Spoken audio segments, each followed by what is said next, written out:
Have you ever wondered why some people actually just keep going in their career? On the other hand, people who are extremely talented, they feel stuck. Is it a luck? Is it a privilege? Or is it something deeper going on? Well, hi everyone, this is Isha, and I am by profession a career counselor, a content creator, and an entrepreneur as well. So, first of all, thank you so much all of you जिन्होंने मेरी previous video देखी है और like भी किया है, so thanks for that. And आज का हमारा जो वीडियो टॉपिक रहने वाला है वो रहने वाला है the psychology of career growth. Now most of you know that I have done my masters in psychology, so I got this idea that why don't I just blend these two topics and create a new content for you all. So ज़्यादा delay ना करते हुए let's get started. So let's get started by breaking a myth. मैं यहाँ पर कुछ लोगों का myth तोड़ने वाली हूँ जो एक्चुअली काफ़ी लोगों को ये लगता है कि जो हमारी सक्सेस हमें मिलती है वो हमारे हार्डवर्क से मिलती है। I agree to the fact totally that hard work is very important, but on the other hand psychology कहती है कि जो हमारी सक्सेस होती है वो तीन चीज़ों पे भी डिपेंड करती है, and that three things are your mindset, your habits and your resilience.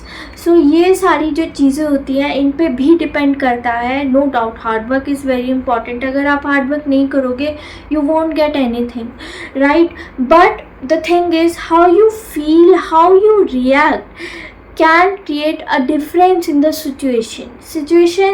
यहाँ पर मैं उसका एग्जाम्पल आपको बाद में समझाती हूँ। Let's talk about it further. Now the second point is growth mindset versus fixed mindset. एक साइकोलॉजिस्ट थे, कैरल ड्वेक नाम था उनका। उन्होंने रिसर्च करी थी कि हमारे दो टाइप्स के माइंडसेट होते हैं। Number one is a fixed mindset, जिसमें अक्सर कुछ लोगों को ये लगता है कि either I am good at it और आई एम नॉट, राइट? या तो हम इस चीज़ में अच्छे हो सकते हैं या फिर बिल्कुल ही नहीं हो सकते हैं। Second mindset is the growth mindset. तो जिन लोगों का ग्रोथ माइंडसेट होता है ना, वो लोग ऐसे नहीं सोचते, उनका सोचने का तरीका is different. They think that I can improve if I practice. मैं इम्प्रूव कर सकता हूँ अगर मैं लगातार उस चीज़ पे प्रैक्टिस करूँ तो, right? So these are the mindsets. Now अब यूजुअली जिन लोगों का फिक्स्ड माइंडसेट होता है ना, they tend to give up easily. वो बहुत जल्दी गिव अप करने के बारे में सोचते हैं या गिव अप कर ही देते हैं। लेकिन ऑन द अदर हैंड जिसका ग्रोथ माइंडसेट होता है वो इंसान बार बार ट्राई करने से, फेल होने से या फिर दूसरे अटेम्प्ट देने से नहीं डरता है।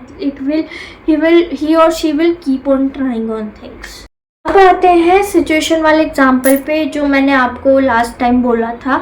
नाउ सिचुएशन ऐसी ली जा सकती है कि फॉर एग्जांपल अगर कोई गवर्नमेंट एग्ज़ाम की प्रिपरेशन कर रहा है, गवर्नमेंट जॉब कोई लेना चाह रहा है और उसके एग्ज़ाम के लिए प्रिपेयर कर रहा है, एंड फर्स्ट अटैम्प्ट में वो अगर फेल हो जाता है, उसको इतने अच्छे रिजल्ट्स नहीं मिलते to get a government job, so वो क्या करेगा? या तो वो उस चीज़ को बिल्कुल ही छोड़ देगा ये सोच के कि नहीं आई ट्राइड हार्ड लेकिन मुझसे नहीं हुआ, तो वो उस चीज़ को छोड़ देगा। That shows fixed mindset. लेकिन ऑन द अदर हैंड अगर कोई दूसरा बंदा जॉब में मतलब एग्ज़ाम में एक बार फेल हो गया है तो वो ये सोचेगा कि नहीं, एक बार फेल हो गया doesn't matter, I will try to improve my self on the second time.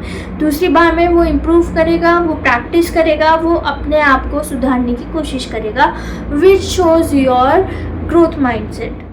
हमारा जो थर्ड पॉइंट आ जाता है वो आ जाता है रोल ऑफ सेल्फ बिलीफ, यानी कि इसमें एक साइकोलॉजिकल फैक्टर आता है which is called self efficacy, role of self efficacy.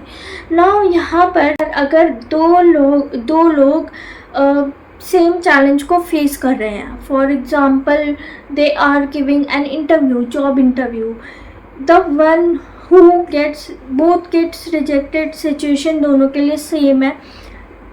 दोनों रिजेक्ट हो जाते हैं। बट इट डिपेंड्स अपॉन कि दोनों अपने आप पे बिलीफ रखते हैं या नहीं है। और यहाँ पे मेरा बिलीफ से मतलब है that one person will have fix mindset कि अगर नहीं हुआ so he tend to give up. Other person ये सोचेगा कि नहीं, अगर इस बार नहीं हुआ कोई बात नहीं, I will improve my self and I will move forward. वो आपके एक सेल्फ बिलीव को जताता है कि आपको अपने आप पे कितना बिलीव है कि आप ये काम कर सकते हो या नहीं। Our mindset is all about self believe. Now our fourth point is that emotional resilience at work। अब इसमें एक बहुत ही इंटरेस्टिंग सी चीज़ आ जाती है कि हमारे I told you in the last video, मैंने ये भी बात करी थी लास्ट वीडियो में कि जो सक्सेस का रास्ता होता है that is not smooth enough. We get failures, we get challenges, we get stress even. So वो जो एक रास्ता होता है that's very tough, right. But जो लोग एक्चुअली सक्सीड कर जाते हैं उनके साथ उनकी एक सबसे अच्छी जो क्वालिटी होती है वो यही होती है कि उनके सामने कोई भी चैलेंज क्यों नहीं आ जाए, कोई भी प्रॉब्लम क्यों ना आ जाए, वो कभी स्टेप बैक नहीं करते।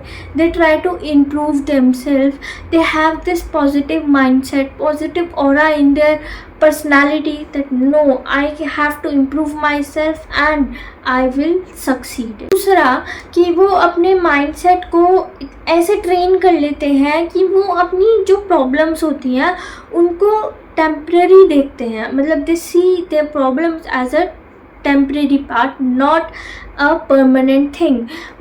ऑब्वियसली जो भी हमारी प्रॉब्लम्स होती हैं, जो भी हम फेस करते हैं लाइफ में, वो परमानेंट नहीं होती हैं, टेम्परेरी होती है। So this resilience is very important. Here is a practical take away. अगर आप लाइफ में कंसिस्टेंटली ग्रोथ देखना चाहते हो, सक्सीड करना चाहते हो, तो उसके लिए मैं आपको कुछ तीन पॉइंट्स के बारे में बताऊंगी जो एक्चुअली आपको आगे जाने में काफ़ी हेल्प करेंगे for your own growth, right. So सबसे पहली चीज़ हमारी आ जाती है अडॉप्ट अ ग्रोथ माइंडसेट। ये बिल्कुल नहीं सोचना है that I can not do this, हमेशा से यही सोचना है that I can learn this. चाहे कुछ भी हो जाए ये तो मुझे करना ही है, मुझे लर्न करना ही है।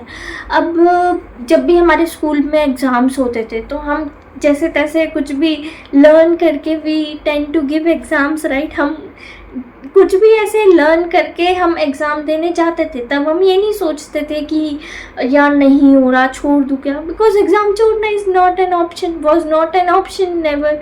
बट द थिंग इज़ कि यहाँ पे लाइफ में भी यही थ्योरी काम आती है। लाइफ के एग्ज़ाम्स में भी आपको पॉजिटिव रहना पड़ता है, नई चीज़ें सीखनी पड़ती हैं। Second point is build resilience. कुछ भी ऐसा हमारे साथ फेलियर होता है, चैलेंज होता है, हमारे दिमाग में एक ही क्वेश्चन आ जाता है इंस्टेंटली, वाई मी, मैं ही क्यों। Now instead of thinking why me, think what can I learn from this. कोई भी चैलेंज आता है या फिर कोई भी ऐसा फेलियर आता है तो उससे हमें सीखना चाहिए, आगे बढ़ते रहना चाहिए। So what can I learn from this, use this question in your mind. Third point is build connections. Now हमारे आसपास कुछ ऐसे जेन्युइन कनेक्शंस बिल्ड करने चाहिए, जेन्युइन लोगों के साथ रहना चाहिए जो एक्चुअली आपको हेल्प करते हैं आगे बढ़ने में, और आपका that is something not just in your contacts. So this will also help you grow further. That's all for this video. I hope you all like it. This time this is something different I tried. Video थोड़ा लंबा ज़रूर हो गया but it's very interesting. So please don't forget to subscribe to my channel and share this video as much as you can. मैं मिलती हूँ आपसे अगली बार, तब तक के लिए बाय।